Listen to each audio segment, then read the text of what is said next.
and this is going to be very controversial to say, marriage also is sex work, because a lot of women, what they're doing is women engage in marriage from a place where, okay, he's going to take care of you financially. Now, why I say it's prostitution is because whilst it's not necessarily on the surface, you're for a transactional exchange, there's something that you're... No. Cope harder.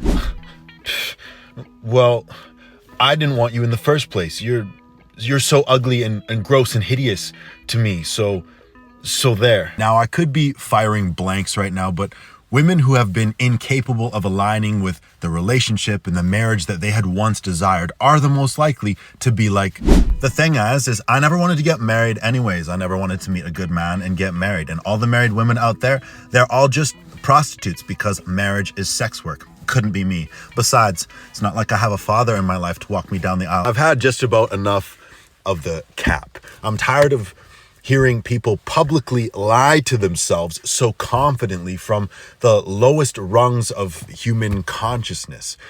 I get that genetic survival demands two things, safety and procreation. So yeah, in other words, sex and money. I get that these are foundational, but you are not supposed to live on the bottom floor. If you don't climb up those steps to a higher level of consciousness, you will remain a slave to your monkey brain, to your reptilian brain in survival mode. People like this are incapable of playing on a team. All of their relationships are just power struggles between unhealed, insecurely attached inner children arguing about what's fair and what's not fair and pointing fingers at each other.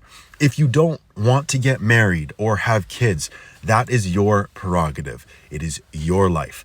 But I think that we need to do something about these podcast mics, because I guarantee you that every person getting on one to talk like this does not come from stable, healthy homes. And that is no coincidence. Some of y'all think that you're breaking generational chains, but you're really just building a whole new prison system. Who keeps giving these people airtime?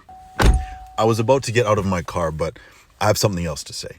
Some of y'all have no idea what love is or how to play on a team, and it shows. It's kind of sad to think of sex in this way, not as something beautiful and vulnerable to be shared between equals that biologically leads to procreation, but as leverage between people trying to manipulate what they expect to get from each other.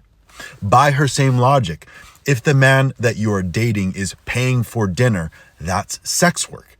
Is that what we are going with now? Is that really the narrative that we want to uphold and promote to our young men and our young women? In the viral words of Joey Swole, do better.